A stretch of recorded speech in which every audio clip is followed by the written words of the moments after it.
अस्सलामुअलैकुम। Welcome to Urdu bytes. पेश खिदमत है पुरस्कार नौजवान की दास्तान जिसके वजूद में मख्फी अलूम का समुंदर मौजूद था। शबलीस।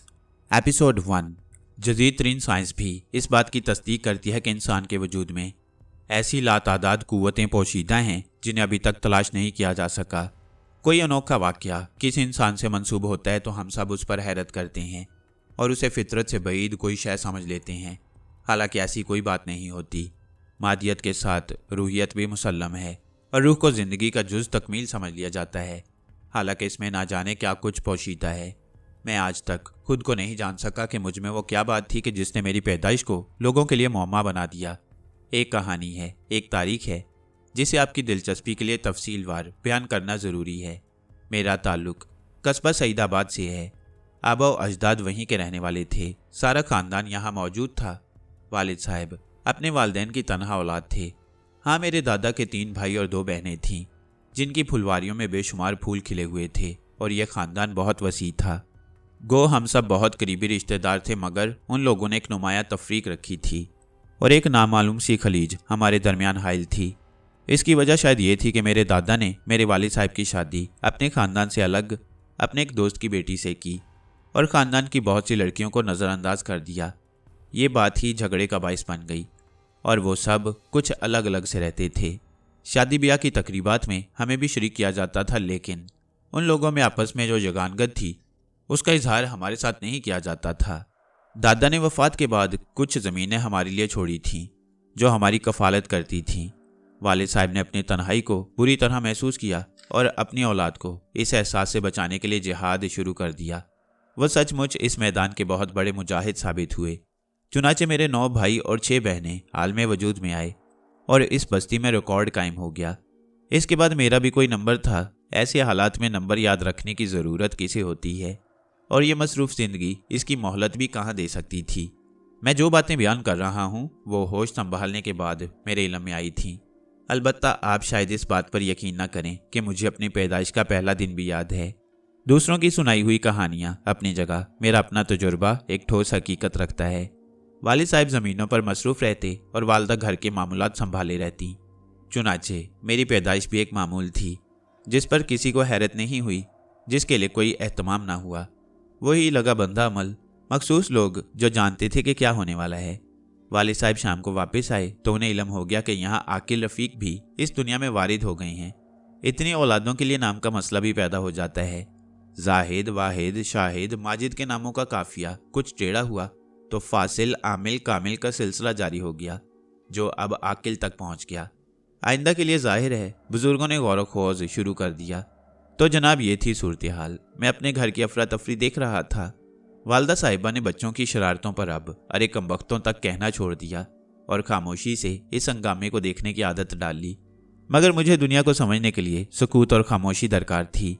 चुनाचे जब ये गौले बियाबानी मुझ पर नाजिल हुआ और मुझे टटोल टटोल कर देखने लगा तो मैंने बरहमी का इजहार करते हुए मुंह से पीस की आवाज़ निकाली और सब साकित हो गए।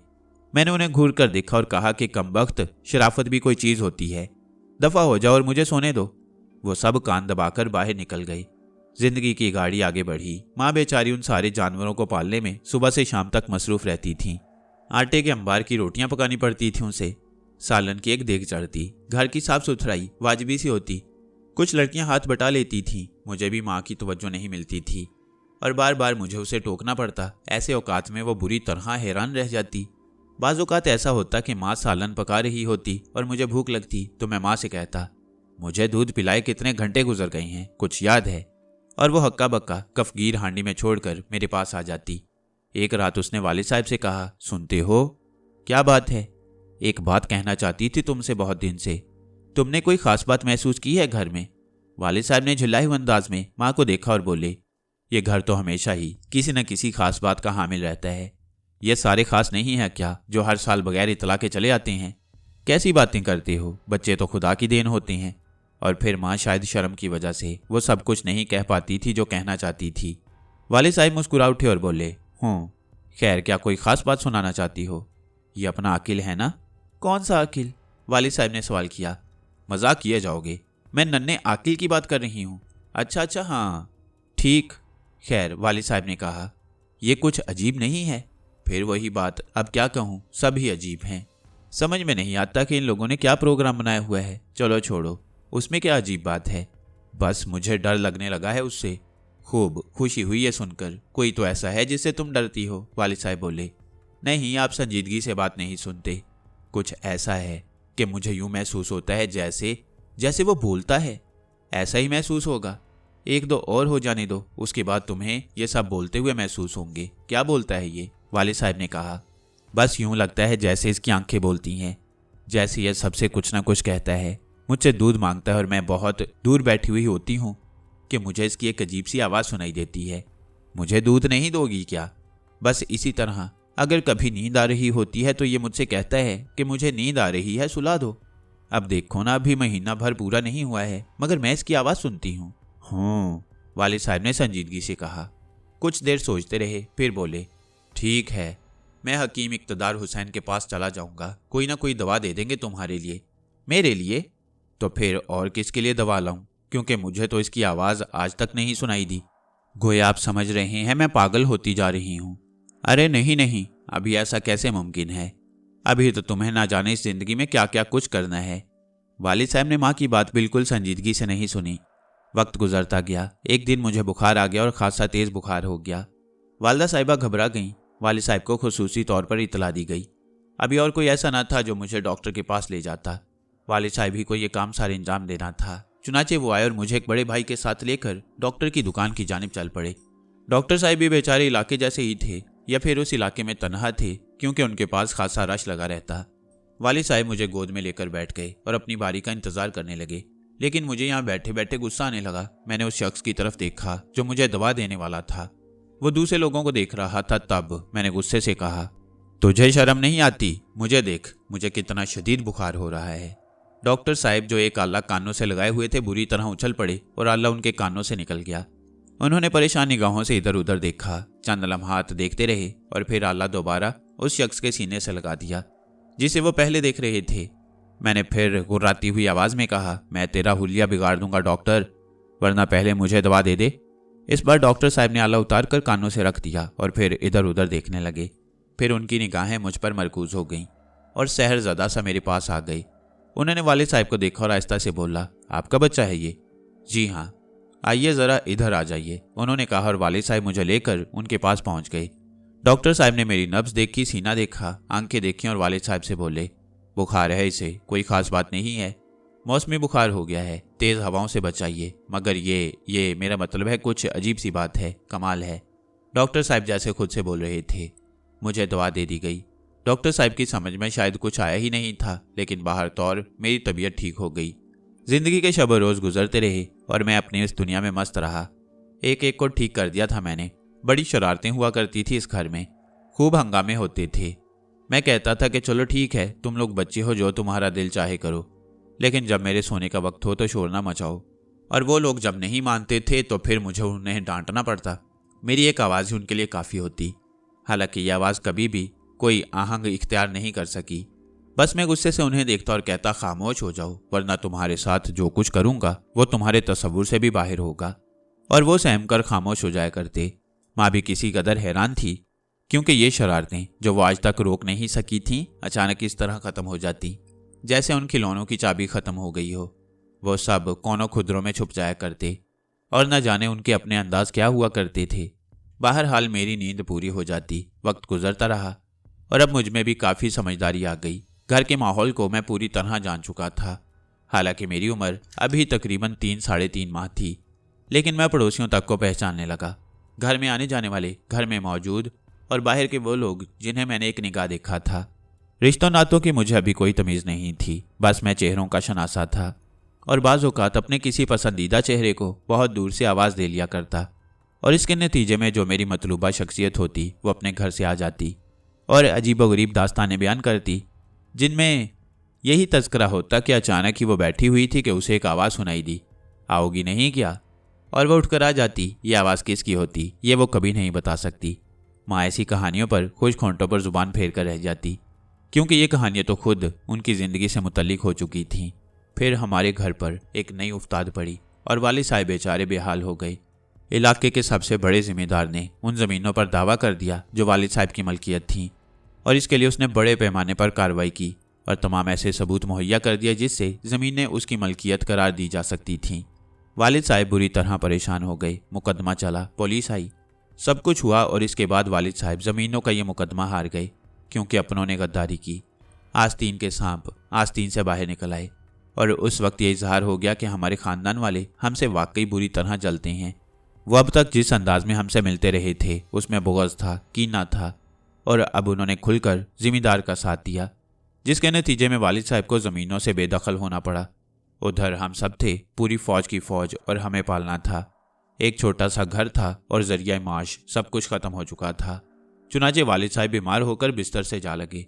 घर पर बड़ी मुसीबत आ पड़ी। फिर वालिद साहब ने ही खुद को संभाला। उनकी निगाहें हम सब पर पड़ती तो वो सोचने लगते कि आखिर इनकी परवरिश के लिए कुछ ना कुछ तो करना ही होगा। यहाँ तक कि उन्होंने खुद को पूरी तरह संभाल लिया और एक दिन वालदा से कहा, हम ये इलाका छोड़कर शहर चल रही हैं। शहर जाकर क्या करेंगे? अल्लाह पर भरोसा रखो, कुछ ना कुछ हो जाएगा। यहाँ तो करने के लिए कुछ भी नहीं है, और फिर मैं उन निगाहों को बर्दाश्त नहीं कर सकता जो हमेशा मेरा मजाक उड़ाती रहती हैं। एक आध खून हो जाएगा मेरे हाथों। तुमने देखा हमारे अपनों ने हमारे साथ किस तरह धोखा किया। हालांकि मैंने उनमें से किसी का कुछ नहीं बिगाड़ा, लेकिन उन सब ने मेरे खिलाफ बयानात देकर जिम्मेदार को ये ज़मीनें दिलवा दी। कितने शर्म की बात है। ये मुनाफिक लोग हैं और इन्होंने मेरे सीने में खंजर घोंपा। काश मैं इस काबिल होता कि इन सब से इंतकाम ले सकता, लेकिन मेरे सामने मेरे बच्चे हैं।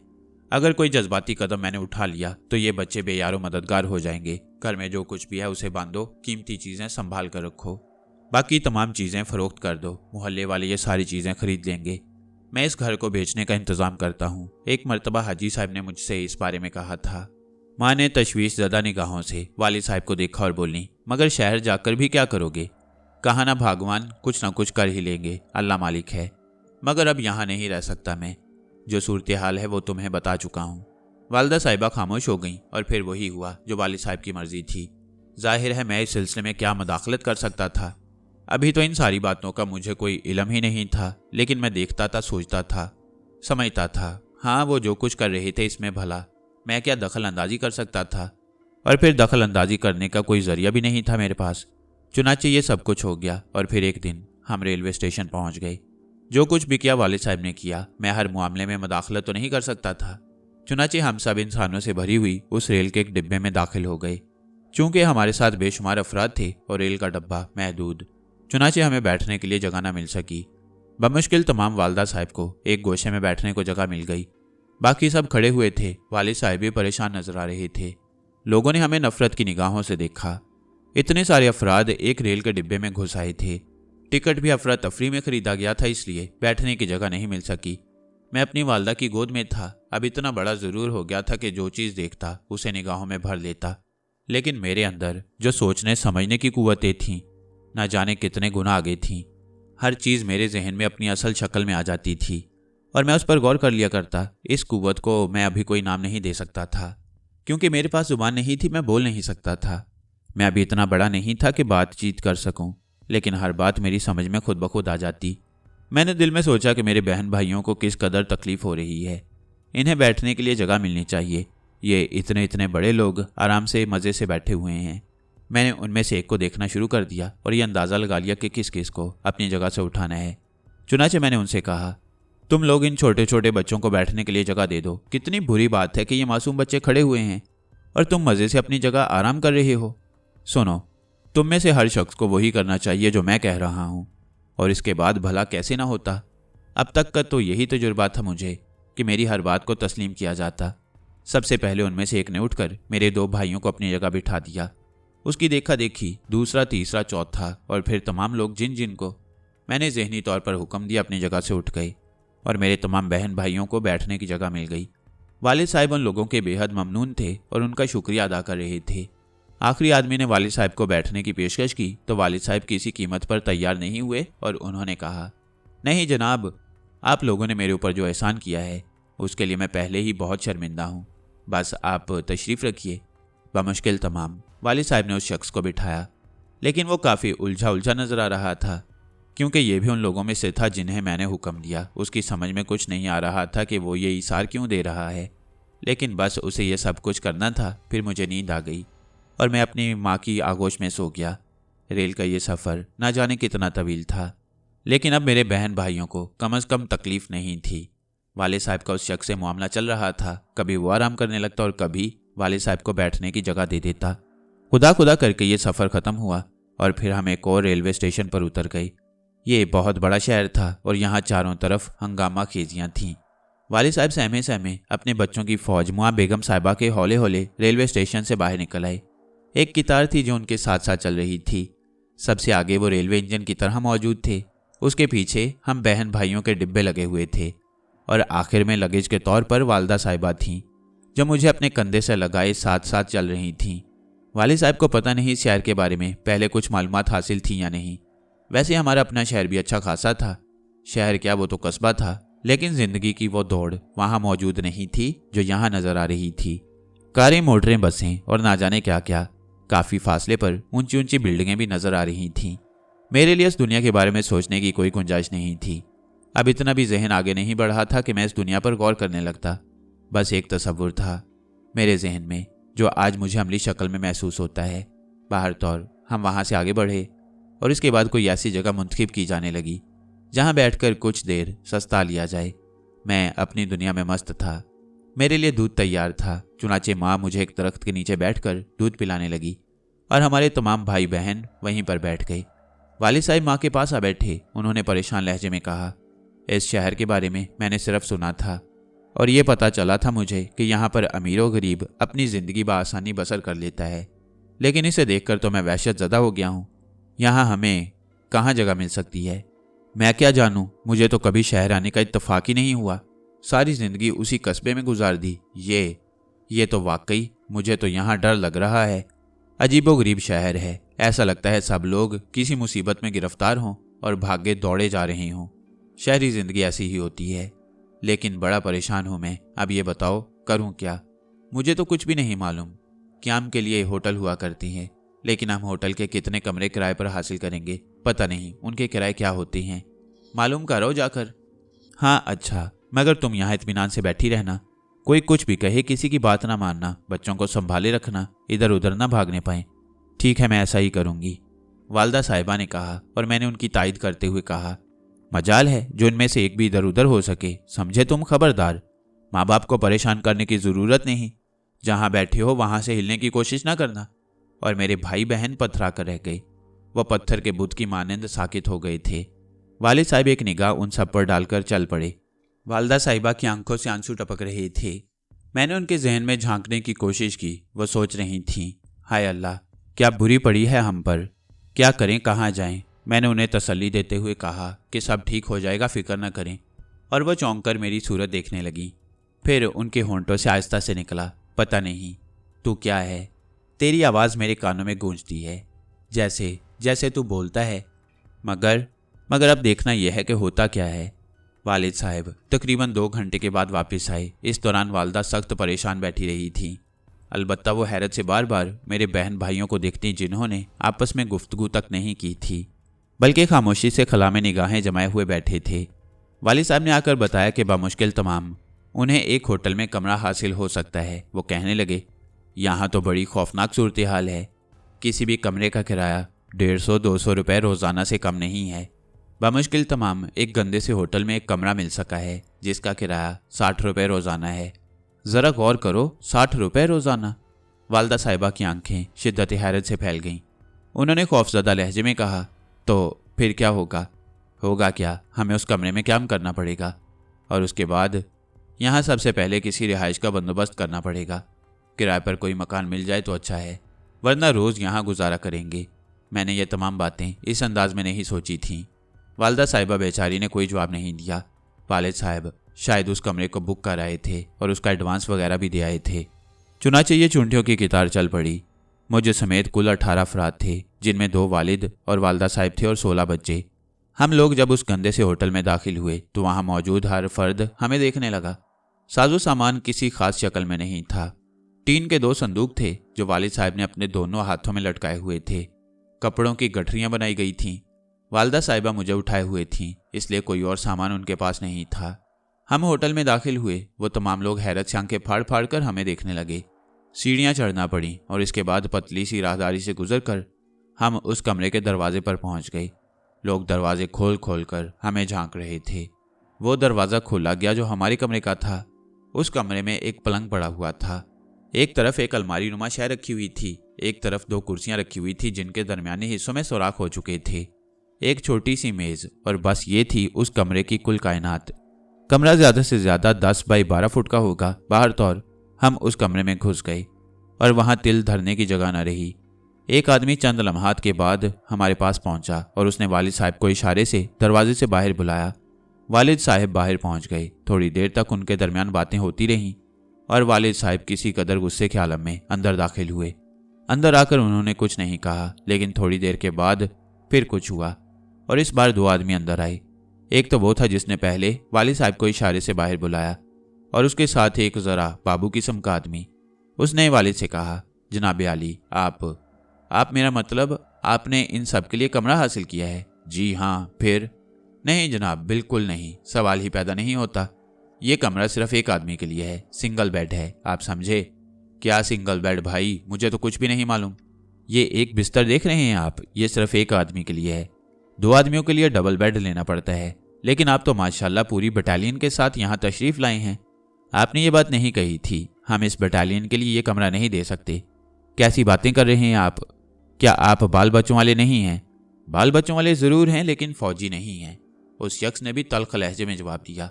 आप मेरी ज़ातियात पर कीचड़ उछाल रहे हैं। तौबा कीजिए जनाब, हमें क्या पड़ी है किसी की ज़ातियात पर कीचड़ उछालने की। वैसे माशाल्लाह ये सारे बच्चे आप ही के हैं। जी हाँ। कोई एतराज़ है आपको? साहब, सख्त एतराज़ है।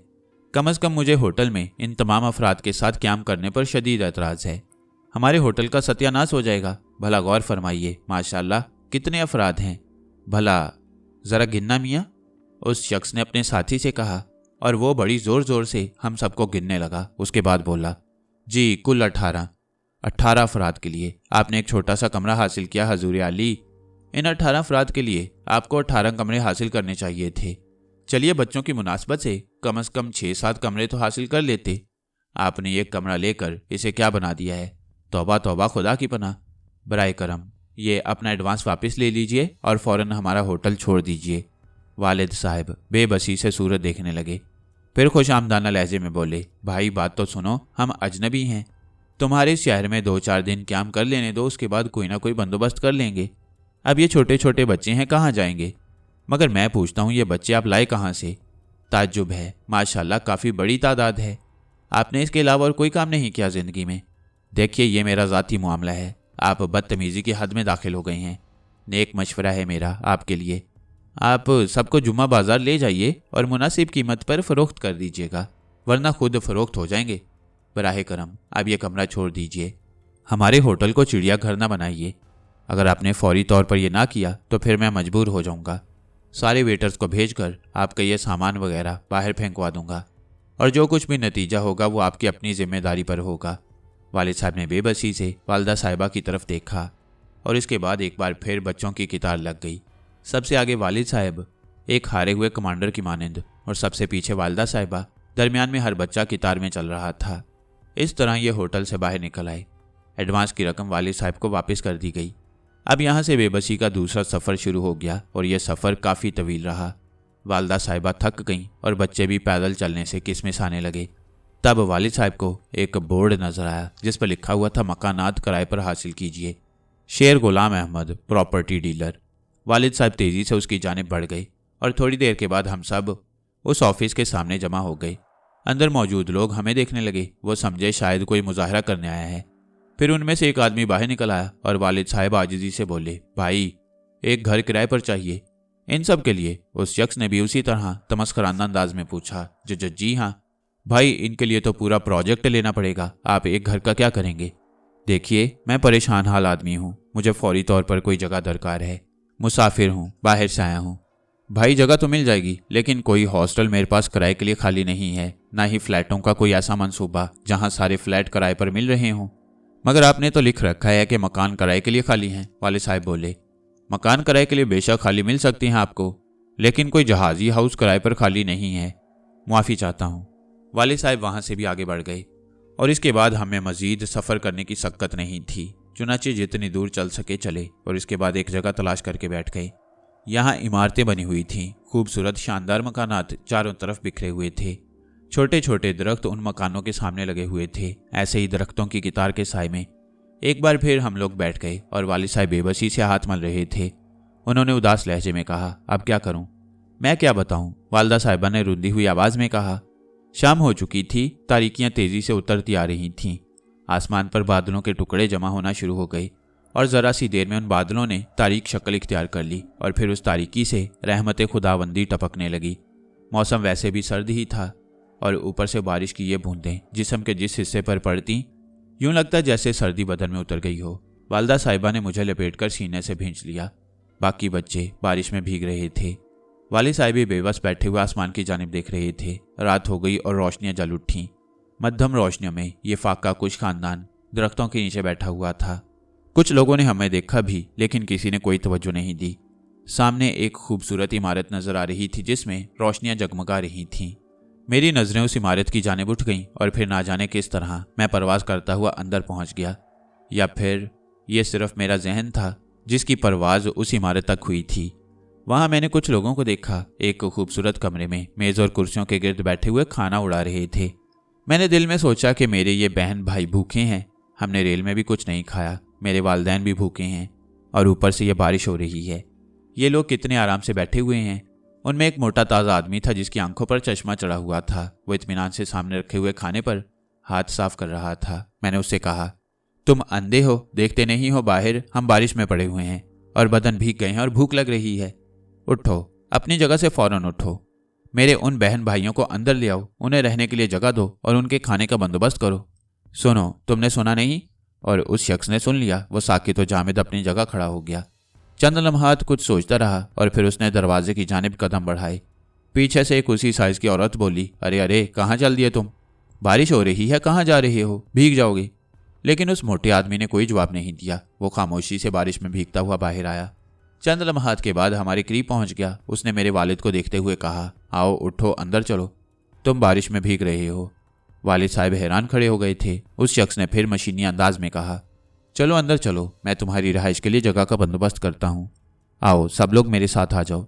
और मेरे बहन भाई खुशी से उछलकर खड़े हो गए।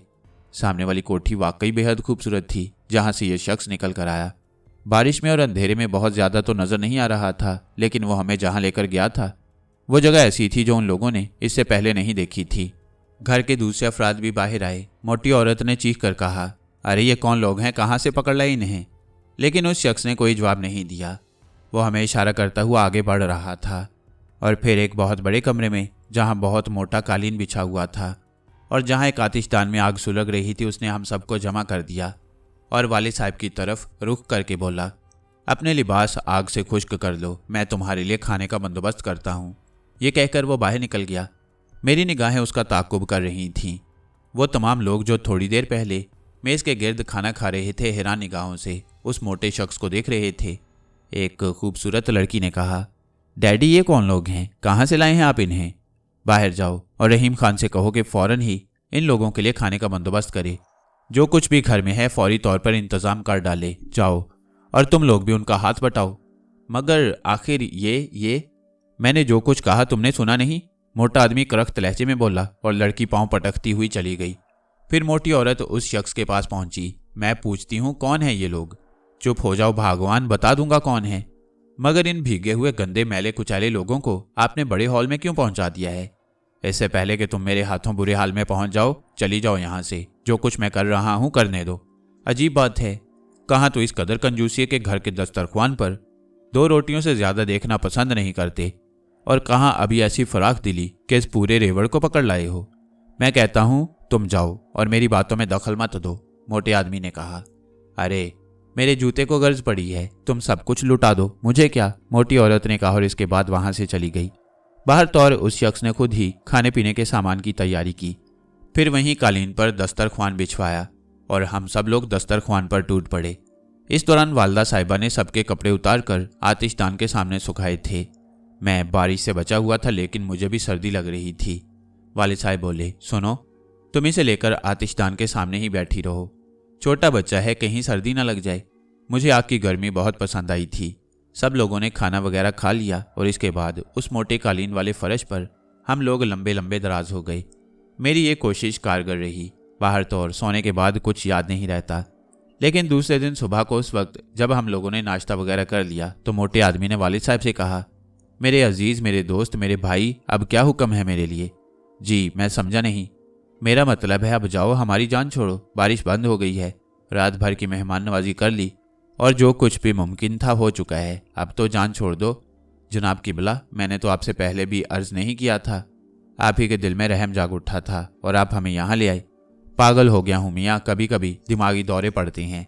ऐसे आलम में ना जाने क्या से क्या कर बैठता हूँ। बस वो मुझे सब कुछ याद दिलाकर मेरी जान ना जलाओ। हाथ जोड़कर कहता हूँ, जाओ भाई जाओ, खुदा के वास्ते जाओ, खुदा की पनाह, खुदा की पनाह। मोटे आदमी ने सर पकड़ लिया। वालिद साहब बेबसी से देखते रहे। कुछ कहना चाहते थे लेकिन हिम्मत नहीं पड़ रही थी। मोटा आदमी फिर आंखें फाड़ कर बोला, अम्मा सुना तुमने? मैंने क्या कहा है तुमसे? जाओ, दफा हो जाओ यहाँ से। जनाब आली, कुछ अर्ज करना चाहता हूँ। क्या अर्ज करोगे भाई, क्या अर्ज करोगे? ये पूरा खानदान तुम कहाँ से ले आए? आखिर ये सब हैं कौन? मेरे बच्चे हैं। खुदा की पनाह, ये बच्चे हैं, ये सिर्फ तुम्हारे बच्चे हैं। यकीन नहीं आता मियाँ, यकीन नहीं आता। क्या तुम्हारी उम्र 200 साल है? जनाब आली, बस खुदा की देन है, क्या अर्ज कर सकता हूँ। बेसहारा हूँ, रहने का कोई ठिकाना नहीं है। खुदा के लिए कोई ऐसी जगह दे दीजिए जहाँ सर छुपाने के लिए थोड़ा सा आसरा मिल जाए। बहुत ज़्यादा अरसे नहीं रहूँगा आपके पास, बस इतना वक्त दे दीजिए कि अपने लिए कोई बेहतर जगह तलाश कर लूँ। कभी नहीं मिलेगी, कभी नहीं मिलेगी। बेहतर जगह? मियाँ कितनी जगह दरकार होगी इस सारे ख़ानदान के लिए? और फिर मुआफ़ कर दो भाई, खुदा के लिए मुआफ़ कर दो। रात को जो कुछ हो चुका है वही मेरे लिए काफ़ी है। मैंने गुस्सीली निगाहों से उस शख्स को देखा। कैसा बदतमीज़ आदमी है, वालिद साहब से किस अंदाज में पेश आ रहा है। चुनाचे मैंने डपट कर कहा, ओए मोटे, सुनता नहीं है तू? मेरे अब्बा क्या कह रहे हैं? उन्हें कोई भी जगह दे दे जो तेरे पास हो, और उस वक्त तक उनके साथ रहम का सलूक कर जब तक कि उनकी मुश्किल दूर ना हो जाए। तू जानता नहीं है मेरे अब्बा हैं। और सुन, इसके बाद जुबान से तूने ऐसी वैसी बात निकाली तो फिर मैं तेरा सत्यानाश कर दूंगा, समझा? समझा तू? एक बार फिर मोटे आदमी के जिस्म को झटका लगा। उसने फटी फटी निगाहों से एक एक को देखा और इसके बाद उसका लहजा इस तरह बदला कि वालिद साहब और वालदा साहिबा हैरान रह गई। उसने मोहब्बत भरे अंदाज में कहा, तुम लोगों को बिल्कुल परेशान होने की ज़रूरत नहीं है। मेरे पास मेरा मतलब है, मैं तुम्हारे लिए फौरी तौर पर कोई बंदोबस्त किए देता हूँ। आओ, मेरे साथ आओ। वालिद साहब हैरानी से उसकी सूरत देखते के देखते रह गए। वो आगे बढ़ा और मशीनी अंदाज में चलता हुआ एक हिस्से की जानिब बढ़ गया जहाँ 3 मकान बने हुए थे। उनमें से एक मकान में शायद कोई मौजूद था, गालिबन गेट का चौकीदार वगैरह। 2 मकान खाली पड़े हुए थे। उसने अंदर दाखिल होकर कहा, ये तुम्हारे रहने की जगह है, जब तक दिल चाहे रहो। मैं ज़िंदगी भर तुम्हें यहाँ से निकालने की कोशिश नहीं करूँगा। सुकून से, इत्मीनान से यहाँ रहो। और सुनो मियाँ, मैं तुम्हारे लिए राशन का बंदोबस्त किए देता हूँ, खाने पीने की तमाम अशिया पहुँचाई देता हूँ। इत्मीनान से उस वक्त तक यहाँ अपनी गुजर बसर करो जब तक तुम्हारे पास कोई माकूल बंदोबस्त ना हो जाए। वालिद साहब की आंखों से ममनूनियत से आंसू निकल आए। उन्होंने गर्दन खम करके कहा, खुदा ने आपके दिल में बिल आखिर मेरे लिए रहम का जज्बा डाल ही दिया। मैं आपका इतना एहसान मानूंगा कि मेरा रुआ रुआ आपका कर्जदार रहेगा। ठीक है, कोई बात नहीं, मैं जा रहा हूँ, मोटे आदमी ने कहा और उस दोपहर से मकान पर हमारा कब्जा हो गया। वालदा साहिबा खुशी से दीवानी हो गई थीं। बच्चे खुशी से उछल कूद रहे थे, नाच रहे थे। ये वसी और रीज कोठी अब पूरी की पूरी उनके लिए थी। बाग में जहाँ चाहे कूदते फिरते रहे, जिस तरह दिल चाहे वक्त बसर करें। मैं भी खुश था कि कम अज़ कम मेरी वजह से मेरे माँ बाप को थोड़ा सा सुकून मिला। वैसे भी वालिद साहब बिल्कुल कल्लाश नहीं थे, बस हालात का तकाजा था। यहाँ आकर घबरा गए थे। अभी शहरी सूरत हाल से वाकिफ नहीं थे, इसलिए तमाम मसाइल खड़े हो गए। वरना जो कुछ हमने बेचा था, घर भी बेचा था, उसकी काफ़ी रकम वालिद साहब के पास मौजूद थी। और इस रकम से कम ये तो हो सकता था कि तवील अरसे तक वालिद साहब अपना काम चला सकते और यहाँ कदम जमा सकते। लेकिन उन साहब ने जो कुछ कहा वो कर कर दिखाया। बहुत ज़्यादा देर नहीं गुजरी कि वो सामान से लदे फुंदे हमारे पास पहुँच गए। 2 आदमी उनके साथ थे। उन्होंने ये सामान हमारे उस नए घर के सहन में रखवाते हुए कहा, ये महीने भर का राशन है और जो चीज़ बाकी रह जाए उसके बारे में भी तफसील बता देना, सब कुछ पहुंचा दिया जाएगा। इसके अलावा ये कुछ नकद रकम भी है, ये भी रख लो, काम आएगी। जाहिर है घर के दूसरे अखराजात भी होंगे। अच्छे खासे नोट थे जो उन्होंने वालिद साहब को दिए। वालिद साहब ने निहायत शुक्रगुजारी के अंदाज में उनसे कहा, नहीं जनाब, बस इतना ही काफ़ी है। आपने जो कुछ किया है वो मैं ज़िंदगी भर नहीं भुला सकूंगा। बस यूं समझिए कि यहाँ मेरी जिंदगी की तामीर करना आपका काम है। मैं ये रकम नहीं लूंगा। नहीं नहीं, रख लो। जो दो आदमी ये सामान साथ लेकर आए थे फटी फटी आंखों से मोटे आदमी को देख रहे थे। बहरहाल उस शख्स ने जबरदस्ती ये रकम मेरे वालिद साहब को दी। क्यों ना देता? मेरा जादू सर चढ़ कर बोल रहा था। वालिद साहब ने बहालते मजबूरी उसके मजबूर करने पर यह रकम अपने पास रख ली और वो शख्स उन्हें तसल्लियां देता हुआ चला गया। वो दोनों आदमी अब भी यहीं मौजूद थे और उनके चेहरे पर बदस्तूर हैरत के आसार थे। उनमें से एक ने कहा, साहब आप जहां कहें हम ये सामान रख दें। हाँ हाँ, बिल्कुल बिल्कुल, वालिद साहब ने कहा और इसके बाद उन लोगों के साथ वो सामान लेकर अंदर आ गए। सामान करीने से एक जगह रखवा दिया गया। अम्मा जान यानी वालदा साहिबा की हालत बुरी हुई जा रही थी। ये सब कुछ देख देख कर वो खुशी से पागल हो रही थीं। घर छोटा था, नई जिंदगी मिली थी। मुसाहिब की सिर्फ एक झलक देखी थी और उस झलक ने उन्हें इतना बदहवास कर दिया कि वो समझ नहीं पा रही थी कि आइंदा क्या होगा। लेकिन इसके बाद उसके नताइज जो कुछ भी निकले वो इतने खूबसूरत थे कि खुशी से उनका पागल हो जाना एक फितरी बात थी। वालिद साहब दिल ही दिल में उस मोटे को दुआएं दे रहे थे। अलबत्ता कुछ देर के बाद उन दोनों आदमियों में से एक ने, जो उस मोटे शख्स के साथ आए थे, वालिद साहब के सामने हाथ जोड़कर दोजानू बैठते हुए कहा, हजरत मुझे अपना मुरीद बना लीजिए। हजरत, हजूर, मैं आपकी मुरीदी में आना चाहता हूँ। अरे अरे भाई, क्या हुआ? क्या हुआ? खैरियत? क्या हो गया? क्या कह रहे हो तुम? मेरी समझ में कुछ नहीं आ रहा। हजूर हजूर, मुझे भी वो उल्लू की लकड़ी दे दीजिए जो आपने जब्बार हुसैन साहब पर घुमा दी है। मैं भी बाल बच्चों वाला आदमी हूँ, जिंदगी भर दुआएं दूंगा, आपके पाँव धो धो कर पीऊँगा। क्या बातें कर रहे हो? कौन जब्बार हुसैन? आप हमारे सेठ साहब को नहीं जानते जो इस घर के मालिक हैं? उनका नाम सेठ जब्बार हुसैन है। हाँ, इत्तेफाक से उनका नाम मालूम करने का मौका नहीं मिला और इसके बावजूद आपने ये सब कुछ कर डाला। खुदा के लिए साहिब, हमें भी वो तरकीब बता दीजिए जिससे हम साहिब का दिल इसी तरह नरम कर सकें। आप तो उन सब पर हावी हो गई हैं जिनका साहब से ज़िंदगी भर का वास्ता है। बैठ जाओ, ज़रा मुझे इन साहिब के बारे में तफसीलात बताओ। पहले आप हमें अपना मुरीद बना लीजिए। ये बेचारा भी आपके गुलामों में शामिल होना चाहता है, उसने दूसरे आदमी की तरफ इशारा करके कहा। और वालिद साहब परेशानी से गर्दन हिलाने लगे। फिर बोले, मियाँ कुछ बताओ तो सही, किस्सा क्या है? कैसी मुरीदी, कैसी पीरी? मैं ना पीर हूँ ना फ़कीर हूँ, एक परेशान हाल आदमी हूँ और तुम्हारे इन सेठ साहब ने जो रहम का सलूक किया है, मैं इसके लिए उनका बेहद एहसानमंद हूँ। वैसे तुम कौन हो? जी, ये आपका खादिम जो आपके सामने खड़ा है उसे फजलदीन कहते हैं और ये बेचारा रहमत खान है। इसके अलावा इस घर में एक बेचारी और है जिसका नाम नसीब है। वैसे हम दोनों उसे बदनसीब कहते हैं और वह खुशी से ये बात मान लेती है चूँकि उससे ज़्यादा बदनसीब और कोई नहीं। वालिद साहब अजीब से अंदाज में मुस्कुरा पड़े। बोले, भैया बैठो, कुछ बताओ तो सही, मुझे कुछ और तफसील बताओ। पहले आप हमें यह बता दीजिए कि वो कौन सा हरबा आजमाया आपने जिससे सेठ जब्बार हुसैन जैसे कंजूस इंसान को आपने सारे काम पर आमादा कराया। कोई चिल्ला खैंचा है? वजीफ़ा पड़ा है? क्या किया है? कौन सी जादूगरी की है आपने?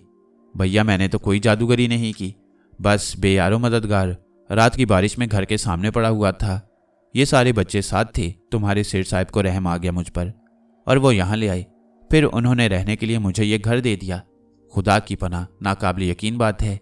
कोठी में जो तमाशा हो रहा है वो बिल्कुल सच्चा है। तमाशा? हाँ, सब जब्बार हुसैन साहब को हैरान निगाहों से देख रहे हैं। उनके आगे पीछे भागे भागे फिर रही हैं। बड़ी बेगम तो ये कह रही हैं कि डॉक्टर को बुला लिया जाए तो अच्छा है, दिखा लिया जाए, पता नहीं क्या हो गया है, कोई दिमाग की रग वगैरह ढीली हो गई है। वरना जब्बार हुसैन और ये सब कुछ, ये सर्वेंट क्वार्टर में तुम जो देख रहे हो 3 क्वार्टर हैं यहाँ, मुलाजमों के लिए 2 खाली पड़े हुए हैं। एक सेठ साहब ने हम तीनों को दे दिया है, यानी रहमत खान भी उसी में रहता है, फजलदीन भी और बेचारी बदनसीब खातून भी उसी क्वार्टर में रात को सर छुपा लिया करती हैं। बाकी इन 2 क्वार्टरों के बारे में सेठ साहब कई बार कोशिश कर चुके हैं कि इन्हें किराए पर चढ़ा दें। अच्छी खासी रकम एडवांस के तौर पर भी मिल जाएगी और किराया भी ठीक ठाक मिल जाएगा। मगर खुदा भला करे, ताहिर हुसैन और नादिर हुसैन का मरने मारने पर आमादा हो गए और उन्होंने खासा बुरा भला कहा सेठ जब्बार हुसैन को। कहने लगे, आखिर उनकी भी तो कोई इज्जत है, लोग क्या सोचेंगे, क्या कहेंगे। इस कोठी में ऐसा नहीं होने दिया जाएगा। बहालत मजबूरी जब्बार हुसैन साहब खामोश हो गए, वरना ये दोनों क्वार्टर किराए पर चढ़ा चुके होते। हमारे लिए भी वो मुसीबत का बाइस बने हुए हैं। दरअसल जब्बार हुसैन साहब बहुत ही कंजूस इंसान हैं। हालांकि उनका बहुत बड़ा कारोबार है, दफ्तर में ना जाने कितने लोग मुलाजिम हैं, खूब आमदनी होती है, ऐश करते हैं, लेकिन खर्च के मामले में बहुत ख़राब हैं। घर के लोग उनकी इस कंजूसी से आजिज़ हैं। बेगम साहिबा उन जैसी नहीं हैं और चोरी छुपे घर की देखभाल करती रहती हैं, लेकिन उनके हाथों वो भी मजबूर हैं। चुनाचे अब जो उन्होंने ये सब कुछ किया है तो हर शख्स हैरत से पागल हुआ जा रहा है। तुम जरा घर के अंदर जाकर देखो, एक एक काम पर सब लोग छुप छुप कर उन्हें देख रहे हैं और सोच रहे हैं कि सेठ जब्बार हुसैन को क्या हो गया है। अरे मैं तुम्हें क्या क्या बताऊं उनकी बातें। बस यूं समझ लो वो अजीबोगरीब इंसान है, अपनी ज़ात पर एक पैसा खर्च नहीं करते। अगर कभी कोई अचानक खर्चा आ जाता है तो उन पर दौरे पड़ने लगते हैं। हम घर के नौकर हैं, मगर हमसे पूछोगे हमें तनख्वाह कैसे मिलती है, बार बार तो ताहिर हुसैन और नादिर हुसैन के आगे हाथ फैल जाते हैं कि खुदा उन्हें ज़िंदगी की हर दौलत से मालामाल करे। जब से इन लोगों ने सूरत हाल संभाली है हमारा कुछ भला हो गया है, वरना जैसे हम गुजारा करते थे हमारा दिल ही जानता है। घर में हर चीज़ नाप तोल कर आती है। ये कोठी जब खरीदी गई तो जब्बार हुसैन की जान के लाले पड़ गए थे। इससे पहले फ्लैटों में रहा करते। वो फ्लैट भी खासे कुशादा और वसी थे, मगर फ्लैट ही थे। बेगम साहिबा ने कोठी खरीदने के लिए जिद की तो ना जाने किस किस तरह से कोठी खरीदी गई। जब्बार हुसैन तो बिस्तर से लग गए, मरते मरते बचे। बात सिर्फ ये थी कि कोठी की खरीदारी पर बहुत बड़ी रकम खर्च हो गई। बेगम साहिबा घर के खर्च में से हम लोगों को तनख्वाह देती हैं और जो कुछ भी होता है वो खुद करती हैं। घर में कार खड़ी हुई है, मगर सेठ जब्बार हुसैन बस में आते जाते हैं। खास मौक़ों पर कार निकाली जाती है। ये दूसरी बात है कि जब वो चले जाते हैं तो लड़के कार वगैरह इस्तेमाल कर लिया करते हैं और लड़कियां भी अपने पास से पेट्रोल डलवा कर कार चला लेती हैं, वरना जब्बार हुसैन को अगर पता चल जाए तो ज़मीन आसमान एक कर दें। ये रहमत खान बाबा जो हैं ये घर के चौकीदार भी हैं, माली भी हैं और बाजार से सौदा सुलफ भी लाती हैं। 3 काम इनके ज़िम्मे हैं, यानी फजल दीन, वल्द खैर दीन। यूँ समझ लीजिए कि बावर्ची हूँ, मुंशी हूँ और ड्राइवर भी हूँ। ये तीनों काम मेरे सपुर्द हैं। मुझे ड्राइवर की हैसियत से रखा गया, बाद में खानसामा का काम भी मेरे सपुर्द कर दिया गया और घर का हिसाब किताब भी मैं ही रखता हूँ। और इस सिलसिले में मुझे सिर्फ एक तनख्वाह मिलती है। बस इससे ज़्यादा और क्या बताऊँ जब्बार हुसैन के बारे में।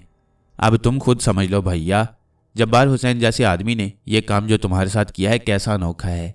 वालिद साहब ने ठंडी सांस लेकर कहा, बस भैया खुदा की मेहरबानी है, लेकिन मैं उन्हें बहुत ज़्यादा तकलीफ़ नहीं दूंगा। एक बात कहूँ चचा मियाँ, रहमत खान ने पहली बार कहा। हाँ कहो। जब तक काम बन रहा है भैया बनाते रहो, कंजूस को मारना तो बड़े सवाब का काम है। हम दोनों को तुम्हारे यहाँ रहने पर कोई एतराज़ नहीं है। तुम्हारा बहुत बहुत शुक्रिया। वैसे ये ताहिर हुसैन और नादिर हुसैन कौन हैं? जब्बार हुसैन साहब के बेटे हैं, दोनों जवान हो चुके हैं। जब्बार हुसैन ने उन्हें तालीम दिलवाई और इसके बाद तमाम खर्च का हिसाब पेश कर दिया। अब वो बेचारे जब्बार हुसैन साहब के दफ्तर में मुलाजमत कर रही हैं। उन्हें बाकायदा तनख्वाह मिलती है और उस तनख्वाह से वो अपनी गुजर बसर कर रही हैं। बेटों को तनख्वाह मिलती है? हाँ भैया, बस 2 ही बेटे हैं, मगर जब्बार हुसैन साहब उन पर भी कड़ी निगाह रखते हैं। वैसे ये दूसरी बात है कि लड़के ज़हीन हैं और ये बात अच्छी तरह जानते हैं कि बाप की दौलत में से किस तरह डंडी मारी जा सकती है। वालिद साहब ठंडी सांस लेने लगे। इसके बाद वो दोनों उछलकर खड़े हो गए। अरे बाप रे, बड़ी देर हो गई, जब्बार हुसैन साहब इंतज़ार कर रहे होंगे। ये कहकर वो दोनों बाहर निकल गए। तो ये था मेरी ज़िंदगी का नुक्ता आगाज़। मैंने जो ये कहा कि मुझे अपनी पैदाइश का पहला दिन भी याद है तो गलत नहीं कहा। आपने अंदाज़ा लगा लिया होगा कि मेरी हैसियत क्या थी। यहाँ से मैंने अपनी इब्तदा की। मैं ये तमाम बातें उस वक्त की बता रहा हूँ जब मैं माँ की आगोश में शीरे मादर पी रहा था। इस दुनिया से उस वक्त मेरी इस कदर शनासाई थी, कहने वाले कुछ भी कहें। जाहिर है मैं उनके इन अल्फाज की तरदीद नहीं कर सकता, लेकिन हो सकता है मेरे वजूद में कोई ऐसी रूह दाखिल कर दी गई हो जो सदियों से इस दुनिया की शनासा हो और मैंने उसी जहन से अपनी उम्र का आगाज़ किया हो। कोई आने वाले वक्त में जो वाक़यात मेरी ज़िंदगी में पेश आए उनकी सही तफसील मैं खुद भी नहीं बता सकता कि ऐसे क्यों कर हुआ। बस हर चीज़ मेरी आशना थी, हर एक जहन मेरी गिरफ्त में था। मैं ना जाने कहाँ कहाँ तक देख लिया करता और ना जाने कौन कौन से ख्यालात मेरे जहन के पर्दों से टकराते थे। मैं उनकी अमली सूरत नहीं जानता। मैं अपने बदन को गर्दिश देकर वो अमल नहीं कर सकता था जो उस मौके पर मुझे करने चाहिए थे, लेकिन मेरे ज़ेरे अमल बहुत से लोग थे जो सिर्फ मेरे इशारों पर अमल करना जानते थे, ये सोचे समझे बगैर कि वो जो कुछ कर रही हैं वो क्या है। मैं बहुत बाद की बात आपको बता गया हूँ। ज़िंदगी के तमाम मराहिल इस अंदाज में बयान करूँ तो ज़्यादा दिलकश होंगे जिस अंदाज में मुझे पेश आए। सेठ जब्बार हुसैन की ये कोठी हमें बहुत रास आ गई। गो वालिद साहब इस मिजाज के इंसान नहीं थे कि किसी को मजबूर करके बिला वजह उसका एहसान उठाएं, लेकिन इस हौलनाक शहर में मकान का हसूल इंतहाई मुश्किल काम था और जहाँ भी कभी वालिद साहब ने किसी मकान के सिलसिले में बात की तो यही सवाल पैदा हो जाता था कि फैमिली कितनी बड़ी है। वालिद साहब बड़े सीधे सच्चे आदमी, भला अपने बच्चों की तादाद कम करके कैसे बता सकते थे। नतीजा ये होता कि सुनने वाला कानों को हाथ लगाता और फिर दोनों हाथ जोड़ लेता और वालिद साहब वहाँ से मायूस वापस आ जाते। चुनाचे किसी मकान का बंदोबस्त नहीं हो सका। उधर जब्बार हुसैन साहब की तरफ से कोई तकाजा नहीं था क्योंकि वो मेरे ज़ेरे असर थे।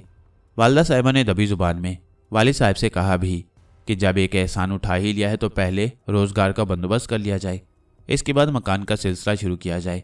वालिद साहब बेचारे उनकी तरदीद भी नहीं कर पाते थे और इस बात पर वालदा साहिबा से काफ़ी हद तक मुत्तफिक हो गए थे कि जब तक सेठ जब्बार हुसैन सामान उठाकर बाहर ना फेंक गए, इसी आरामगाह में क़याम इख्तियार किया जाए। लेकिन मेरी मौजूदगी में ये किसी तौर मुमकिन नहीं था। मैं सेठ जब्बार हुसैन को अच्छी तरह संभाल सकता था। वैसे जब्बार हुसैन के अहले ख़ानदान भी बुरे नहीं थे। बेटियां बेटे सभी थे, 2 बेटे थे और शायद 3 बेटियां। यह हो सकता है मुझे सही तौर पर इसका अंदाज़ा न हो, लेकिन उनके बारे में जो कहानियाँ सुनी थीं हरफ बहरफ दुरुस्त थीं। ताहिर हुसैन और नादिर हुसैन उनके दफ्तर में काम किया करते और उन्हें तनख्वाह मिलती। ये दूसरी बात है कि मालिक के बेटे थे, इसलिए असल तनख्वाह के अलावा भी जो कुछ चाहते थे हासिल कर लिया करते थे। बेगम साहिबा भी खुश मिजाज थीं, दूसरी ख़वातीन भी बुरी नहीं थीं। चुनाचे उनका सलूक हमारे साथ काफ़ी बेहतर था। एक तरह से वो जब्बार हुसैन के खिलाफ थीं और उनकी कंजूसी से बेहद नालान थीं।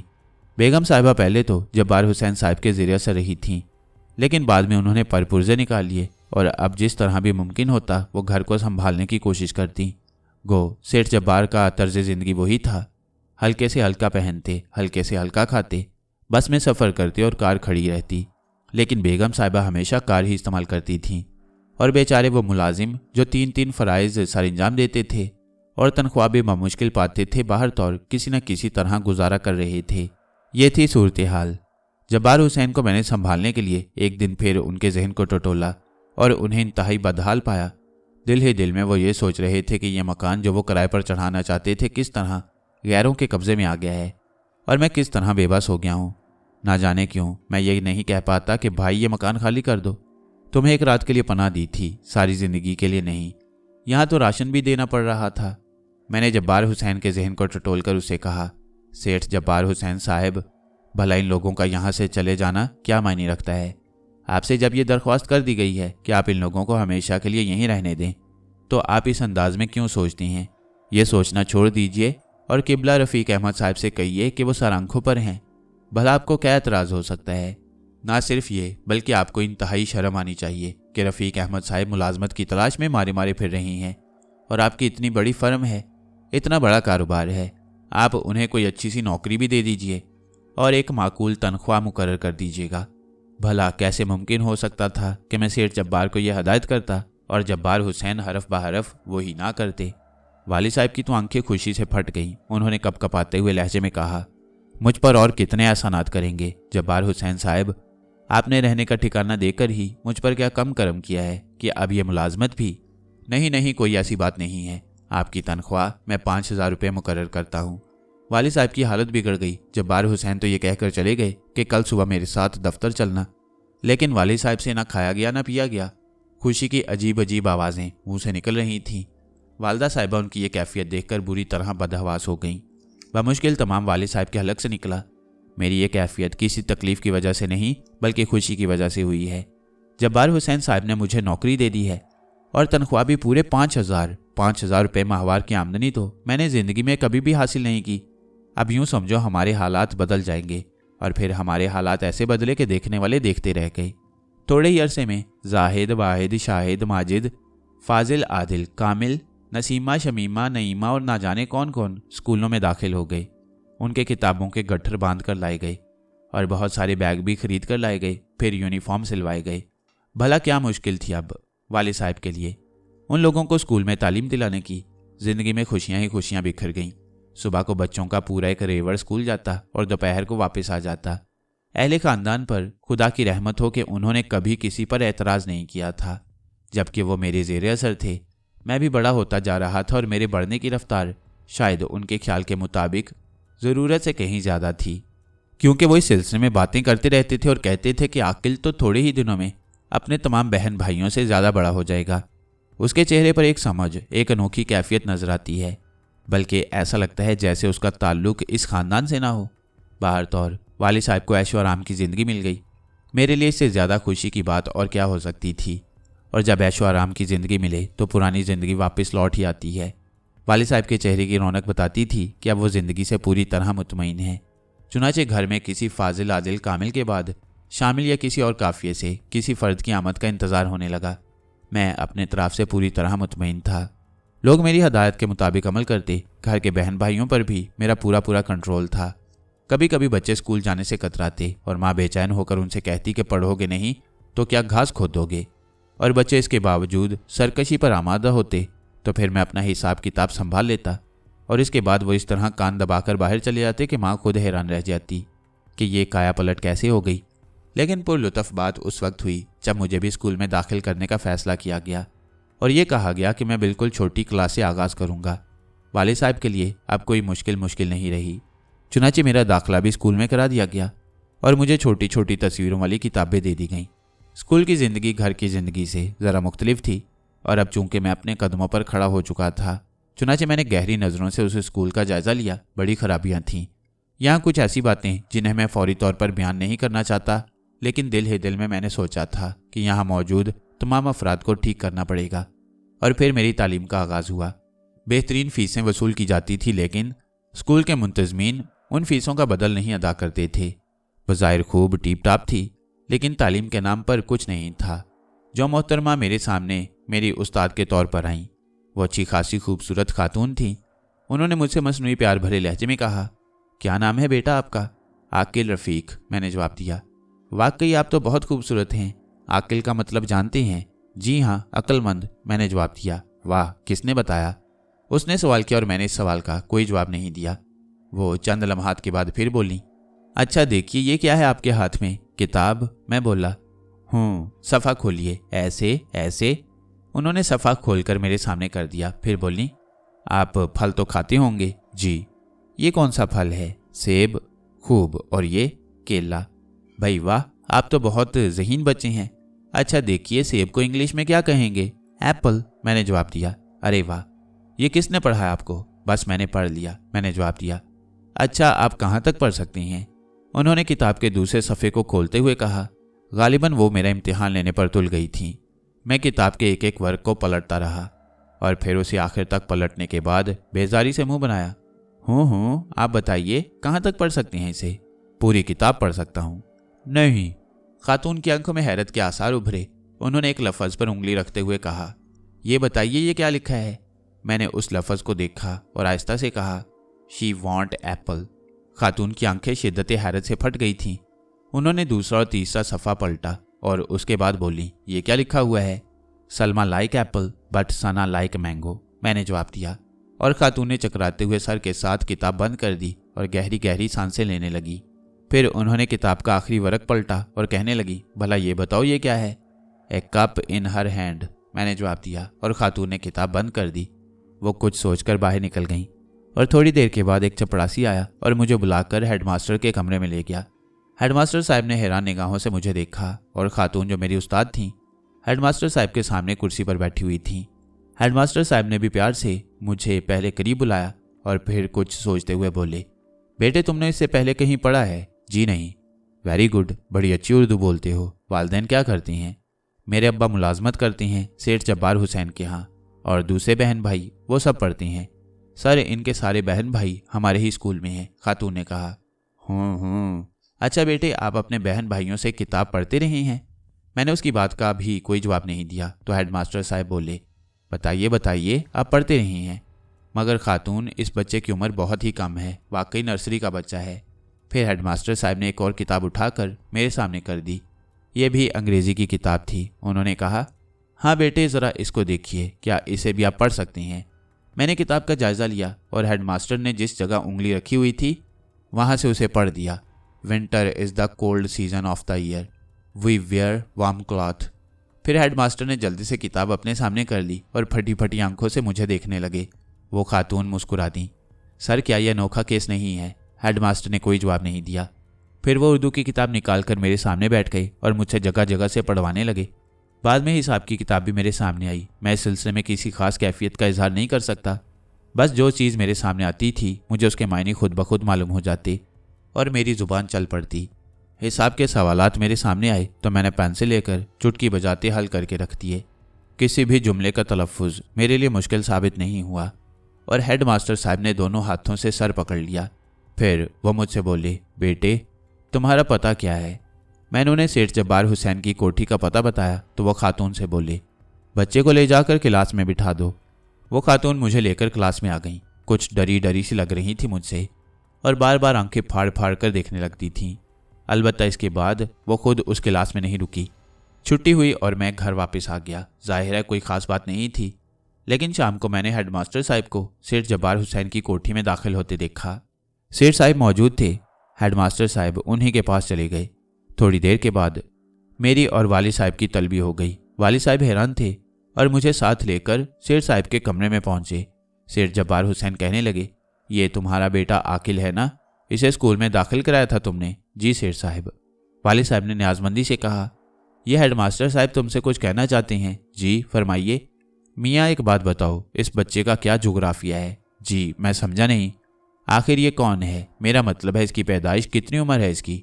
वालिद साहब ने उन्हें मेरी उम्र बताई तो हेडमास्टर साहब बोले, क्या तुम्हें इस बात का इल्म है कि ये बहुत ही अनोखी शख्सियत का मालिक है? जी नहीं, क्या बात है इसमें? वालिद साहब ने सवाल किया।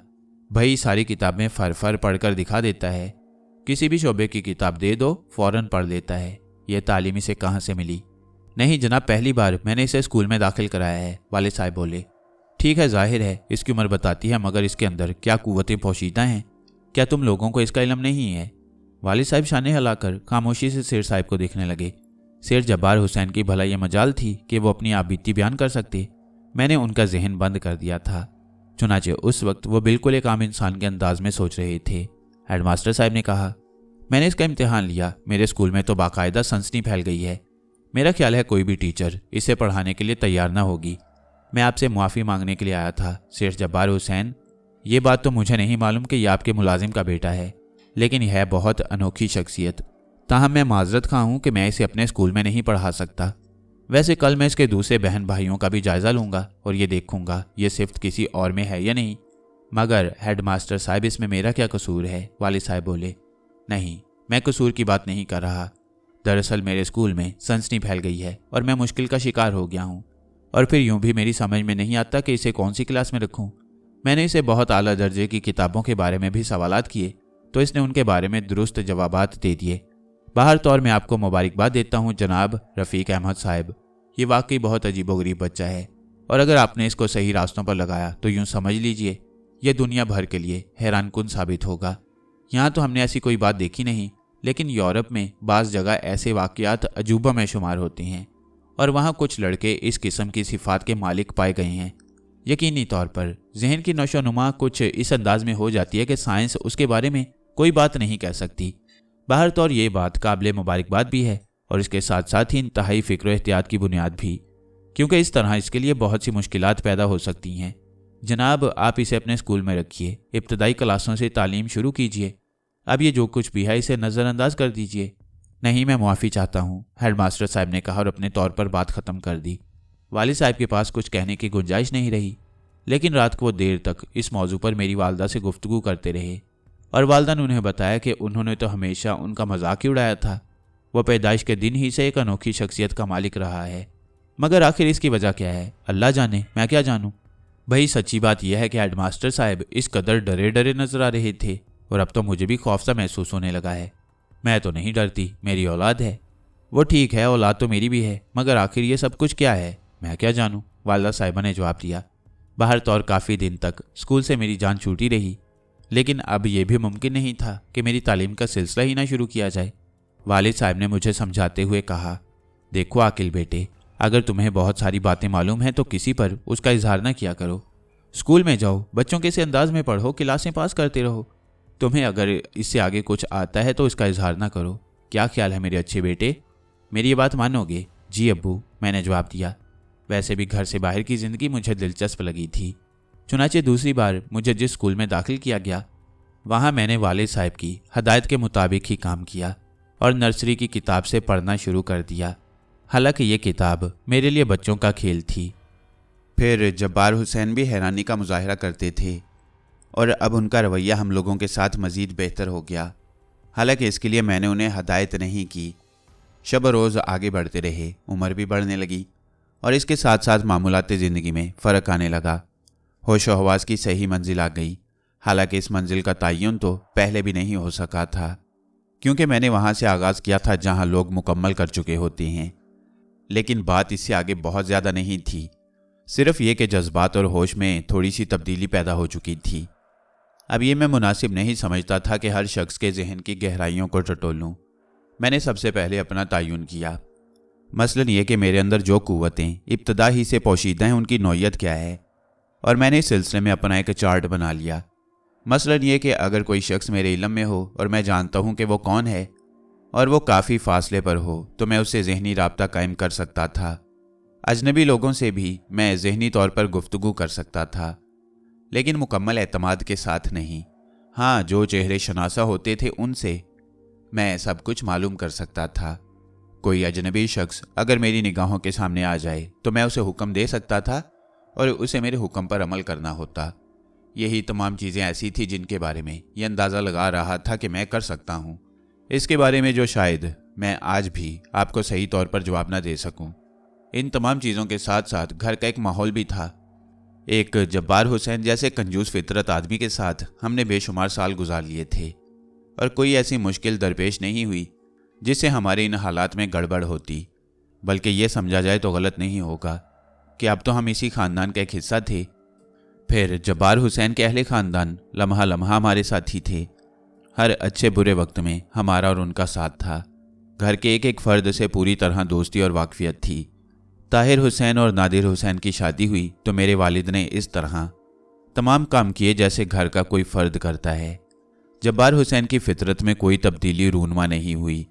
बिलाशुबा ये एक अजीबोगरीब शख्सियत थी जिसे कंजूसी की आखिरी हद तक तसव्वुर किया जा सकता था, लेकिन बदकिस्मती से उसके घर के बाकी अफराद उसकी बिल्कुल ज़िद थे और इस तरह सेठ जब्बार की बहुत कम चलती। लेकिन जहाँ भी उन्हें मौका मिलता वो अपनी कंजूसी से बाज न आते। यहाँ तक कि हमारे साथ भी यही कैफियत थी। वैसे वालिद साहब ने आलम जवानी में जो गलतियाँ की हैं और उनके खुमियाजे उठाए हों वो अपनी जगह, लेकिन अब जब वो बुढ़ापे की जानिब माइल हो रहे थे तो उनकी ये गलतियाँ फल दे रही थीं। उन्होंने जो कॉम्प्लें लगाई थीं वो अब तनावर दरख्त बन रही थीं।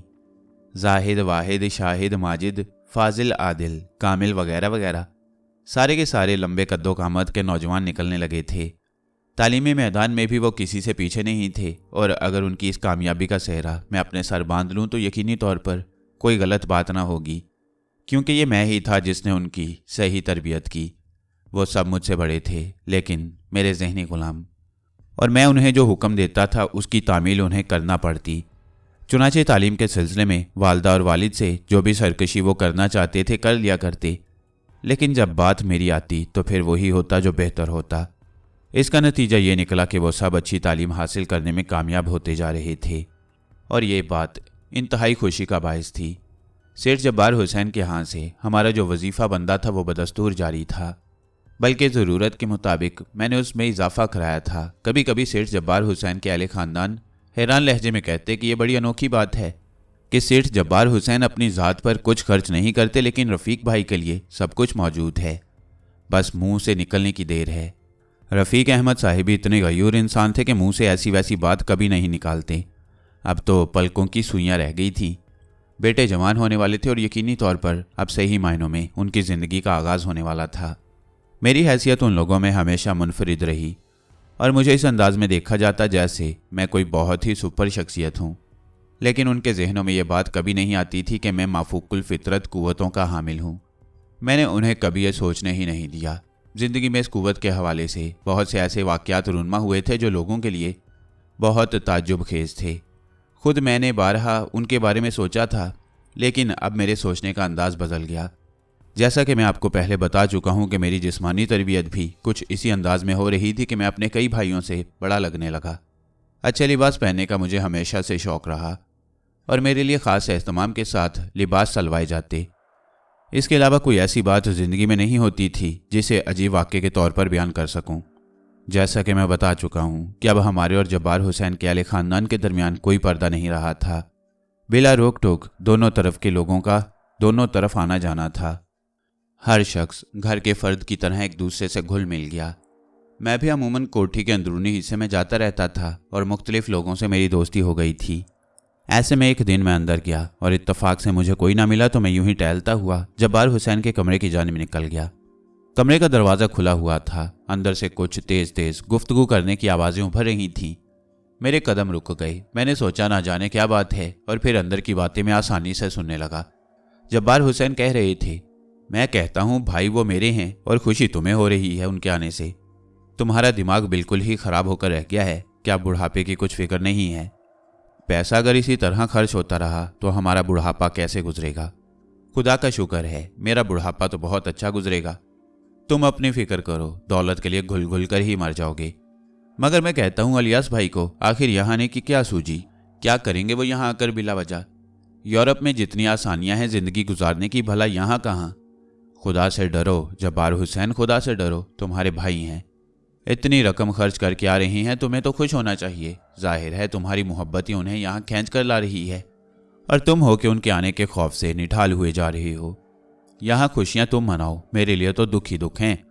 अब वो आएंगे, उनके साथ उनकी बेगम साहिबा होंगी, बच्चे भी होंगे और इसके बाद यहाँ अखराजात होंगे। जाहिर है उनकी आमद पर कुछ ना कुछ खसूसी एहतमाम करने ही पड़ेंगे। मैं कहता हूँ खर्च के बारे में सोच रही हो कुछ? बस तुम मुझे अलग से कुछ ना देना, मैं उसी में काम कर लूँगी। भली आदमी, ये भी तो गौर करो जो खर्च तुम उन पर करोगी अगर वही हमारे पास बच जाए तो मुस्तकबिल में काम आएगा। खुदा तुम्हें समझे, अल्लाह ने मुस्तकबिल के लिए इतना दे रखा है कि अगर 4 पुश्तें भी खाएंगी तो कम नहीं होगा और तुम हो के खौफ से दीवाने हुए जा रहे हो। हाँ हाँ सही है, बद दुआएं दो, मेरी मौत की दुआ करो। अरे होश कायम है तुम्हारे? मैं तो उस खर्च के बारे में सोच सोच कर दीवाना हुआ जा रहा हूँ। अच्छा अब बेकार बातें ना करो, अलियास भाई के इस्तकबाल की तैयारियां करो। एयरपोर्ट जाना पड़ेगा उन्हें लेने के लिए, तुम नहीं जाओगे? जानती हो एयरपोर्ट यहाँ से कितने फासले पर है। पेट्रोल के खर्च के बारे में सोचा है तुमने? और इस बात पर बेगम जब्बार हुसैन ने शायद सर पकड़ लिया था। फिर उन्होंने कहा, खुदा के लिए मेरी जान छोड़ दो, पेट्रोल मत डलवाना तुम। गोया पेट्रोल तुम अपने पास से डलवाओगी? कर रहे हो ना पागलपन की बातें। अरे अखराजात होंगे और तुम सिर्फ पेट्रोल के बारे में सोच रहे हो। मैं कहती हूँ अपने होश दुरुस्त करो, उनका मोहब्बत से इस्तकबाल करो। तुम्हारे भाई हैं, तुमसे मिलने आ रहे हैं और फिर मेरी भाभी साहिबा भी होंगी, बहुत अच्छी खातून है। ठीक है, तुम ऐश करो, हमारा क्या है, ज़िंदगी इसी तरह गुजर जाएगी। मैंने उन लोगों के लिए बड़ा कमरा खाली करा दिया है और बच्चों के लिए दूसरे कमरे का बंदोबस्त किए देती हूँ। बड़ा कमरा? वहाँ तो एयर कंडीशनर लगा हुआ है। जब्बार हुसैन दहशत ज़दा लहजे में बोले, इसीलिए तो बड़ा कमरा खाली कराया है। इसका मकसद है कि उन्हें यहाँ कोई तकलीफ नहीं होने दोगी तुम। एयर कंडीशनर चलेगा तो उन्हें यूरोप ही का सा माहौल मिलेगा और फिर वो सोचेंगे कि क्या ज़रूरी है, इतने अरसे के बाद रिश्तेदारों में आए हैं, ज़रा महीने 2 महीने में वापस जाएंगे। अरे मैं कहता हूँ तुम होश में हो या नहीं, मैं वो एयर कंडीशनर ख़राब कर दूंगा, कसम खाकर कह रहा हूँ। ज़रा हाथ लगा कर देखना एयर कंडीशनर को। और अब पानी मेरे लिए सर से ऊंचा हो चुका है। आ जाने दीजिए अलियास भाई को, उनसे तुम्हारे बारे में एक एक बात कह दूंगी। कमाल कर रही हो, मैं तो बस घर बनाने की फ़िक्र में सरगर्दा रहता हूँ। तुम्हारी मर्जी है, लुटा दो, मेरा क्या है, लुटा दो। जब्बार हुसैन शायद तेज़ी से दरवाजे की तरफ बढ़े और मैं फ़ौरन ही पीछे हट गया। वो मेरी तरफ देखे बगैर ही आगे बढ़ गई और मैं मुस्कुराता हुआ बेगम साहिबा के कमरे में दाखिल हो गया। मैंने उन्हें सलाम किया तो वो मुस्कुरा कर बोली, आओ आकिल, आओ बेटे, कहो कैसे आना हुआ? कुछ नहीं, यूं ही चला आया चची जान। कुछ मेहमान आ रहे हैं असल में हमारे यहाँ, तुम भी थोड़ा सा एहतमाम कर लेना उनके लिए, कमाल के आदमी हैं। तुम्हारे ये जब्बार हुसैन भी बड़े आदमी हैं, उनके सगे भाई, बड़े भाई तार आया है। मैं बीवी बच्चों के साथ मिलने आ रहा हूँ और जब्बार हुसैन है कि खर्च के खौफ से अदमुए हुए जा रही हैं। मैं सिर्फ मुस्कुरा कर रह गया। बहरहाल इलियास हुसैन की आमद का वक्त हुआ। ताहिर हुसैन कार लेकर एयरपोर्ट चले गए और उसके बाद कोठी में चंद अफराद का इजाफा हो गया। इलियास हुसैन साहब थे, उनकी बेगम थी, एक बेटा था और एक बेटी थी। दोनों तकरीबन नौजवान थे। इस तरह ये 4 अफराद इस कोठी में वारिद हो गए। इलियास हुसैन साहब बड़ी खुश मिजाज तबीयत के मालूम होते थे। घर के एक फ़र्द से उन्होंने मुलाकात की। उस वक्त जब उनका इस्तकबाल किया जा रहा था हम लोग भी मौजूद थे। मेरे भाई वगैरह कहीं गए हुए थे लेकिन मैं उस वक्त वहीं था। इलियास हुसैन साहब एक से प्यार मोहब्बत से मिल रहे थे। बेगम इलियास भी बहुत अच्छी तबीयत की खातून मालूम होती थी। उन्होंने हम लोगों से भी तारुफ हासिल किया। इसके बाद हम सब अंदर दाखिल हो गए। इलियास हुसैन साहब बेशुमार बॉक्स लेकर आए थे जो उन्होंने फौरन ही खुलवा डाले। बॉक्स में घर के लोगों के लिए तोहफे तोहफ़े थे, इंतहाई कीमती अशिया मौजूद थीं और जब्बार हुसैन को भी बहुत से कीमती तोहफ़े दिए गए। मैं महसूस कर रहा था कि उन तोहफ़े के हसूल के बाद जब्बार हुसैन का चेहरा खुशी से खिलता जा रहा था। बच्चों के लिए भी बहुत से तोहफ़े थे, यहाँ तक कि हम लोगों को भी कुछ ना कुछ दिया गया। और इसके बाद मैंने बेगम जब्बार हुसैन की गुफ्तगू को एक बार फिर सुना। बेगम जब्बार हुसैन कह रही थीं, अब क्या ख्याल है आपका? किस बारे में? अलियास भाई के बारे में। मेरे भाई हैं, मेरे सगे भाई हैं, खून है मेरा। जाहिर है उनकी आमद से मैं खुश ना होऊंगा तो और कौन होगा। और अखराजात के बारे में क्या ख्याल है? बस ज़रा हाथ रोक कर खर्च करना। वैसे जो तोहफ़े उन्होंने दिए हैं वो कितनी मालियत के होंगे? अंदाज़न तुम्हारा क्या ख्याल है? आप बताइए।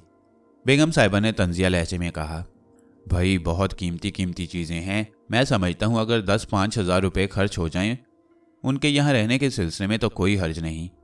इसके बावजूद हम मुनाफे में रहेंगे। खुदा की मार है तुम पर, हमेशा कारोबार ही करते रहते हो। ना करता तो आज तुम ये ऐश कर रही होती। वैसे एक बात कहूँ बेगम, इस बार तुम्हें मेरी मदद करना होगी। किस सिलसिले में? अरे वो लियास भाई का एक प्लॉट पड़ा हुआ है यहाँ बेकार, अगर वो किसी तरह होने पौने हमें मिल जाए तो यूँ समझो लुत्फ आ जाएगा। जानती हो उस प्लॉट की क्या कीमत है? दरअसल भाई को तो इस बारे में कुछ मालूम नहीं होगा। यहाँ की ज़मीनों की मार्केट उनके इल्म में क्या होगी। अगर वो प्लॉट हमें माकूल कीमत पर मिल जाए तो मैं वहाँ एक शॉपिंग सेंटर बनाऊँ। तो मैं इस सिलसिले में खुद बात करना अलियास भाई से। तुम्हारी बात को बहुत ज़्यादा मानते हैं, मना नहीं करेंगे। कभी नहीं करूँगी, खुदा की कसम कभी नहीं करूँगी। जो कुछ मैं कहूँगा वो तुम कभी नहीं करोगी। खैर ठीक है, मैं खुद बात कर लूँगा, आखिर मेरे भाई हैं। मैंने बमुश्किल तमाम कह कर रोका।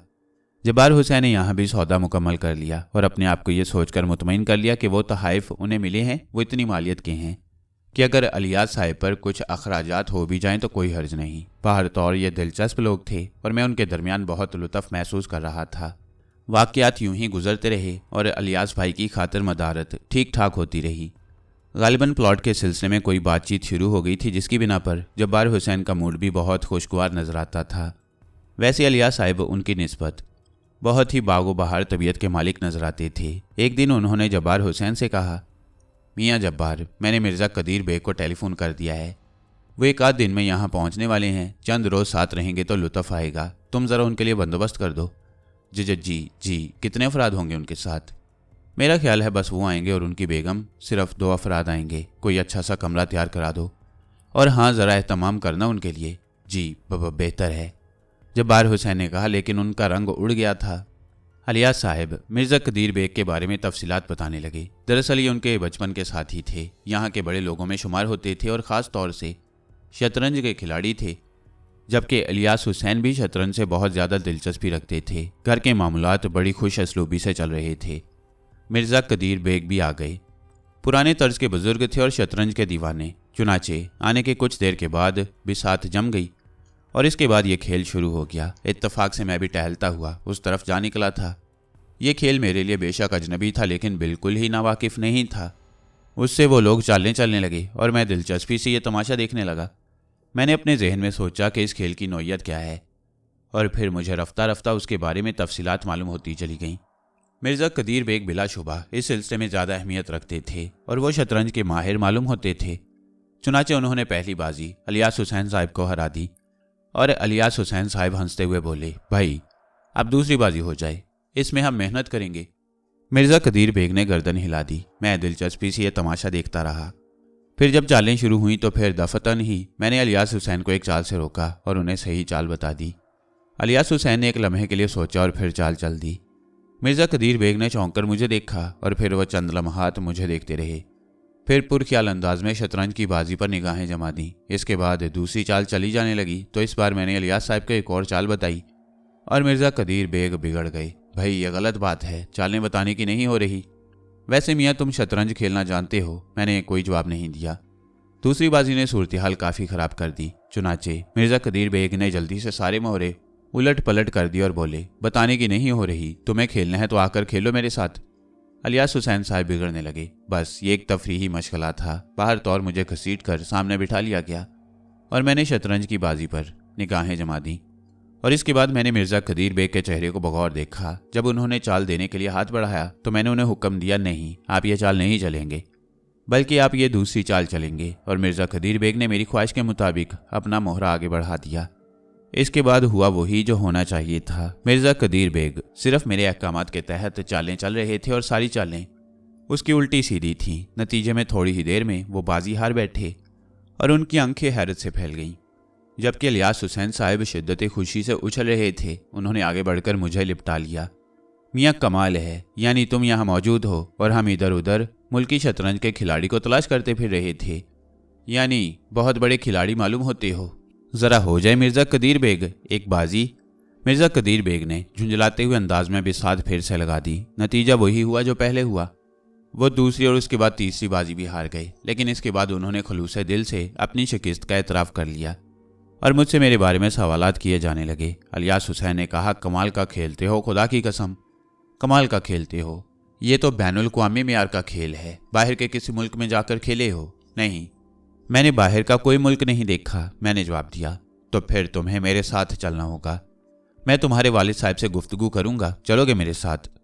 बस मैंने तय कर लिया है, मैं तुम्हें आला किस्म की महफिलों में शतरंज खिलाऊंगा और उसके बाद दुनिया के बेहतरीन खिलाड़ी की हैसियत से दुनिया में रोशनास कराऊंगा। समझ रहे हो ना तुम? मैं मुस्कुराकर खामोश हो गया। मेरे दिल में बैरूनी दुनिया देखने का कोई तसव्वुर नहीं जागा। ये तो एक तफरीही मशगला था जिसके लिए मैंने एक कदम आगे बढ़ा दिया था, वरना मुझे बाकी मामलात से दिलचस्पी नहीं थी। अपने वतन के मामलात ही कितने मुश्किल और अजीब थे कि उन्हें देखना ज़रूरी था, जबकि मैंने अभी सिलसिले में कुछ भी नहीं किया था। ताहम मैंने इलियास हुसैन साहब को कोई जवाब नहीं दिया। शतरंज के सिलसिले में उन्होंने मिर्ज़ा कदीर बेग को दावत दी। वो दोनों ही खेलते थे और मुझसे दरख्वास्त की जाती कि मैं चालें ना बताऊं, चुनाचे मैं खामोश रहता। उस वक्त सूरत हाल बिल्कुल साफ़ सुथरी होती, लेकिन इसके बाद जब एक बाजी मेरे साथ खेली जाती तो फिर दूसरे को हारना ही पड़ता। इलियास हुसैन साहब भी मुझसे हमेशा हारते रहे थे और खलूस दिल से उन्होंने मुझे शतरंज का बेहतरीन खिलाड़ी तस्वुर कर लिया। लेकिन ये बात वो बेचारे नहीं जानते थे कि मैं तो ना जाने कौन कौन से खेलों का खिलाड़ी हूँ, और अभी तो मैंने इस दुनिया में आगाज़ ही किया है। इसके बाद ना जाने क्या क्या खेल मेरी ज़िंदगी में शामिल होने वाले हैं। मुझे खुद पर एक अनोखा यकीन था। दुनिया और उसके रहने वाले ना जाने क्यों मुझे बहुत छोटे लगते, और इस एहसास को अभी शऊर से जवाब नहीं मिला था। ये एक एहसास ही था, लेकिन इलियास हुसैन मेरे दीवाने हो गए थे। मियाँ रफ़ीक अहमद, इस बच्चे के बारे में कुछ जानना चाहता हूँ, उन्होंने वालिद साहब से पूछा। समझा नहीं हजूर अनवर, वालिद साहब ने आजिज़ी से कहा। इसने शतरंज खेलना कहाँ से सीखा? बाखुदा मुझे नहीं मालूम। मैंने जब्बार मियाँ से तुम्हारे बारे में पूछा था, क्या तुम्हारे दूसरे बेटों में भी ऐसी सलाहियतें हैं? मेरे ख्याल में नहीं, वालिद साहब ने जवाब दिया। खैर, ये दूसरी बात है। मैं तुमसे कुछ पूछना चाहता हूँ, मेरी नीयत पर शक न करना। खुदा ने मुझे एक बेटा और एक बेटी दी है। दरअसल इस बच्चे ने मुझे बहुत मुतासिर किया है। इस मुल्क में बेहतरीन सलाहियतों को नज़रअंदाज कर दिया जाता है, मगर बैरून मुल्क इंसान को उसकी सलाहियतों का भरपूर सिला मिलता है, और इसके खेल में एक नुदरत है। बज़ाहिर सादा है लेकिन बेहद ख़तरनाक। मेरी ख्वाहिश है कि इसे शतरंज की दुनिया में रोशनास कराऊं। खुदा की कसम मुस्तकबिल बन जाएगा। तुम्हें एक स्क्वाश के खिलाड़ी जहांगीर खान और जान शेर खान के बारे में मालूम है, उन पर गौर करो और दुनिया को इस मुल्क से एक वंडर बॉय दो। मैं इसे पूरी जिम्मेदारी के साथ अपने साथ यूरोप ले जाना चाहता हूँ। क्या तुम मुझ पर भरोसा करोगे? मुझे आप पर मुकम्मल भरोसा है, बस वो औरतों का मामला जुदा होता है। मैं अपनी अहलिया से बात कर लूँ, वालिद साहब ने कहा। ज़रूर ज़रूर, इलियास हुसैन साहब ने कहा। मैं अगर चाहता तो सब कुछ कर सकता था, लेकिन मैंने सिलसिले में कोई मदाखलत नहीं की। यह फैसला उन्हीं को करने दिया। अलबत्ता इलियास हुसैन के इस असरार पर मैं खुद गौर करने लगा। इससे पहले भी इलियास हुसैन ने मुझसे इस बारे में कहा था तो मेरा दिल नहीं चाहा था, लेकिन अब मैं भी सोच रहा था क्यों ना मैं ये दुनिया देखूं, इसके बारे में ज़्यादा से ज़्यादा मालूम करूं, अपनी सलाहियतों को आजमाऊं। लेकिन फ़ैसला बुजुर्गों पर ही छोड़ दिया। वालिद साहब ने मेरे सामने ही वालदा साहिबा से बात की। उन्होंने कहा, खुदा ने हमें भरपूर सहारा दिया है। सब बच्चे पढ़ रहे हैं, लेकिन इसके लिए मुझे बहुत मेहनत करना पड़ती है। सोचता हूँ वक्त से पहले थक गया तो क्या होगा। मेरी भला क्या औकात थी कि किसी बच्चे को मुल्क से बाहर भेजूं। अगर ये मौका मिल रहा है तो हमें फ़ायदा उठाना चाहिए। हाय, मगर मेरा बच्चा मुझसे जुदा हो जाएगा। हमेशा के लिए तो नहीं, खुदा न खास्ता कुछ अरसे की बात है। पहले कहावत थी, पढ़ोगे लिखोगे बनोगे नवाब, खेलोगे कूदोगे होगे खराब। मगर ज़माना उलट गया, सब कुछ उलट गया। अब खेलोगे कूदोगे बनोगे नवाब, बनोगे जहांगीर खान, इज्जत शोहरत दौलत इमरान खान। खेल कूद ज़्यादा मुनाफा बख्श हो गया है। आधी ज़िंदगी पढ़कर डॉक्टर बनो, परचून की दुकान खोल लो, इंजीनियर बनो, प्लम्बर का काम करो। अपना अकिल शतरंजी बन गया तो वारे न्यारे हो जाएंगे, दूसरों की तकदीर भी खुल जाएगी। वाली साहब की दलीलों से वालदा भी राजी हो गई और मैं मुस्कुराकर खामोश हो गया था। कई दुनियाओं के ख्वाब मेरी आंखों में गर्दिश करने लगे। फिर इस कहानी में एक नई शाख फूटी। अखबार में एक खबर छपी थी, लंदन के मशहूर शोबदाबाज प्रोफेसर हमाद यमनी के हैरतनाक शोबदे, होटल ब्रॉडवे के हॉल में सरकटों की अलगार, खवातीन दहशत से चीख पड़ी। रिपोर्टर, रात होटल ब्रॉडवे अचानक हैरतनाक दिलचस्पियों का मरकज बन गया जब अनाउंसर ने स्टेज प्ले के दौरान इंकशाफ किया कि लंदन के मशहूर ज़माना प्रोफेसर हमाद यमनी इस होटल में क़याम पजीर हैं। उनके एक मुकामी दोस्त ने उनसे फरमाइश की है कि वो होटल में शोबदागरी का मुजाहरा करें और उन्होंने ये फरमाइश पूरी करने का वादा कर लिया। प्रोफेसर यमनी ने पुरजोर तालियों के बाद अपने शोबदों का आगाज़ किया और अचानक होटल के वेटरों की गर्दनें गायब हो गईं। वह हॉल में सर्विस कर रहे थे लेकिन उनके सर शानों पर न रहे। सिर्फ यही नहीं बल्कि उनके सफ़ेद कोट खून में डूब गए। हॉल में शदीद दहशत और सनसनी फैल गई। खवातीन खौफ से चीख पड़ीं। फिर हमाद यमनी ने स्टेज पर आकर दहशत का ये दौर ख़त्म किया और वेटरों को न सिर्फ उनकी गर्दनें वापस मिल गईं बल्कि उनके सुरख कोट भी सफ़ेद हो गए। इसके बाद प्रोफेसर यमनी ने और भी नाकाबिल यकीन शोबदे दिखाए और दाद वसूल की। प्रोफेसर हमाद यमनी लंदन के शहरी हैं और बड़े सनतकारों में शुमार होते हैं।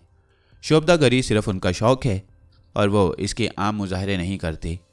इलियास हुसैन साहब ने यह खबर हलक फाड़ फाड़ कर सुनाई थी। फिर बताया कि हमाद उनका बेहतरीन दोस्त है और वो उसे प्यार से सामरी कहती हैं। फिर वो राने पीट पीट कर कदीर खान से कहने लगे, मियाँ लुत्फ़ दो आतिशा हो गया। जानते हो ये प्रोफेसर साहब भी शतरंज के धनी हैं। जिस वक्त शतरंज इनके सामने होता है तो अपनी सारी शख्सियत भूल बैठते हैं और कोई शोबदागरी इनके काम नहीं आती। अमा खुदा की कसम, कदीर बेग साहब यूँ लगता है जैसे यूरोप से यहाँ आने के बाद तो मज़े ही मज़े हो गए। और ख़ास तौर से ये अपने शहज़ादे जो हैं आकिल मियाँ, इन्होंने तो हमारे लुत्फ़ में चार चांद लगा दिए हैं। अब ज़रा प्रोफेसर साहब को भी आटे दाल का भाव मालूम होगा।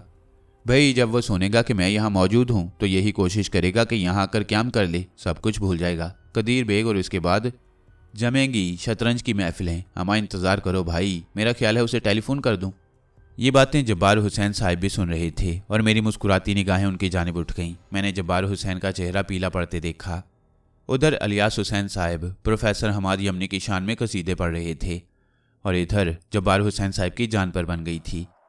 ये सुनकर कि हमाद यमनी भी शतरंज के धनी हैं और अगर उन्हें यह मालूम हो जाए कि इलियास हुसैन यहाँ हैं तो वो यहीं नाजिल हो जाएंगे। वो खामोशी से अपनी जगह से खिसके तो मैं भी दिलचस्पी की खातिर उनके पीछे पीछे चल पड़ा। और फिर बात मेरी तवक्को के खिलाफ नहीं हुई। जब्बार हुसैन साहब बेगम साहिबा पर नाजिल हो गई। खुदा हम सबको गारित कर दे, मिट्टी में मिल जाएं हम लोग। क्या करूं, कुछ समझ में नहीं आ रहा, क्या करूं क्या ना करूं। खुदा खैर करे, कैसी फजूल बातें मुंह से निकालते हैं। अल्लाह ना करे जो हम मिट्टी में मिलें। अरे मैं कहती हूँ तुम्हारा दिमाग बिल्कुल ख़राब हो गया है, सठिया गए हो, बुरी तरह बच्चों को कोस रहे हो। अपने आप को कोस रहा हूँ, सिर्फ अपने आप को कोस रहा हूँ। क्यों आया था, आखिर मैं इस दुनिया में आया भी था तो तन्हा क्यों ना रहा। अब सुना तुमने, क्या हो गया, कुछ सुनाओ तो सही। एक प्रोफेसर साहब यहाँ आ रहे हैं, शतरंज से शौक़ फरमाते हैं और भाई साहब के दोस्त हैं। और भला ये कैसे हो सकता है कि भाई साहब के दोस्त यहाँ ना आए। चलो फ़र्ज़ करो अगर वो यहाँ क़याम करने के लिए नहीं भी आते या मैं भाई साहब से कह सुनकर उनका ये इरादा मुलतवी करा दूँ तब भी वो तशरीफ़ ज़रूर लाएंगे, बल्कि लाते रहेंगे जब तक यहाँ भाई साहब हैं। और उसके बाद जमेंगी शतरंज की बाजियाँ। जाहिर है जब शतरंज की बाजियाँ जमेंगी तो वो खाना खाने के लिए अपने होटल थोड़ी जाएंगे और हमें उनके लिए भी एहतमाम करना पड़ेगा। बेगम साहिबा ने भी किसी कदर परेशान होते हुए कहा, ये भाई इलियास हुसैन तो बिल्कुल बच्चे हो गए हैं। भला इस उम्र में भी खेल कूद से इस कदर दिलचस्पी होनी चाहिए, मगर अब किया भी क्या जा सकता है। मुझे कोई ऐसी चीज़ दे दो जिसे खाकर मैं हमेशा हमेशा के लिए सो जाऊं। ज़रा अखराजात पर गौर कर रही हो, क्या एहतमाम हो रहा है। वो कमबख्त कदीर बेग भी टलने का नाम नहीं ले रहा। लगता है सारी उम्र यहीं बसर कर देगा। भाई साहब का तो खैर कोई सवाल ही नहीं है। और अब क्या करूं, कुछ समझ में नहीं आ रहा। तुम एक बात बताओ, ज़मीनों की बात की तुमने उनसे? अभी तक नहीं की, अभी तक नहीं। तो फिर बात सुनो, खर्चे तो होते ही रहते हैं। ज़िंदगी में अगर कोई बड़ा फ़ायदा हासिल हो जाए तो क्या हर्ज है। तुम यूं करो कि पहली फुर्सत में ज़मीनों के सिलसिले में उनसे बात कर लो। ذرا ایسے انداز میں کہنا کہ وہ منع نہ کر پائیں، اور اگر پھر وہ زمینوں کی بات نہ مانے تو ہم بھی اپنی آنکھیں بدل لیں گے۔ اس وقت تک ذرا خاموشی اختیار کرو۔ تم غور کرو کتنا خرچ ہو جائے گا ان کے یہاں رہنے پر۔ اگر یہ زمینیں ہمیں مل گئیں تو ہزاروں گنا زیادہ منافع ہو جائے گا۔ بس برداشت کرو، لیکن یہ کام کر ڈالو اور اس کے بعد صحیح فیصلہ کرنا۔ دیکھو نا جی، ویسے بھی بڑے بھائی ہیں، کتنی چاہت سے یہاں آئے ہیں۔ کوئی ایسی ویسی بات کرو گے تو اچھا نہیں لگے گا۔ حالانکہ تمہارے بھائی ہیں، مگر اخلاق بھی کوئی چیز ہوتی ہے۔ سارے کے سارے کس طرح خوش نظر آ رہے ہیں یہاں، سوائے میرے۔ جبار حسین نے گہری ٹھنڈی سانسیں لیتے ہوئے کہا، تم اپنا دل ٹھنڈا کرنے کے لیے یہاں ان سے زمینوں کی بات کہو۔ اگر وہ اس بات پر راضی ہو جائیں تو بس پھر حساب کتاب اس انداز میں برابر کر لو، اور اگر نہیں راضی ہوتے تو پھر مل کر سوچیں گے کہ آئندہ کیا کیا جائے۔ بیگم صاحبہ نے مشورہ دیا، اور یہ مشورہ شاید جبار حسین کے دل کو تسلی دینے کے لیے کافی تھا۔ مجھے ہنسی آ گئی۔ جبار حسین کے پاس کیا کچھ نہیں تھا، بس کنجوس تھے بیچارے۔ میں نے تو خیر انہیں ایسا فٹ کیا تھا کہ ہماری طرف سے تو انہوں نے سوچنا ہی چھوڑ دیا تھا کہ ان کا کیا نفع نقصان ہو رہا ہے، اور یہ بھی ضروری تھا کہ اگر ایسا نہ ہوتا تو بیچارے رفیق احمد صاحب بھلا کہاں سر چھپاتے اور کہاں سے کھاتے کماتے۔ جبار حسین صاحب کا کوئی ایسا نقصان بھی نہیں ہو رہا تھا ہماری وجہ سے۔ بہت بڑا کاروبار تھا ان کا، نہ جانے کتنا منافع تھا، بس عادت کے پلید تھے، ورنہ ایسی بھی کوئی خاص بات نہیں تھی۔ بہر طور یہ باتیں میرے لیے تفریحی نوعیت رکھتی تھیں، اور اس سے دنیا کو سمجھنے کا موقع بھی اچھی طرح مل رہا تھا۔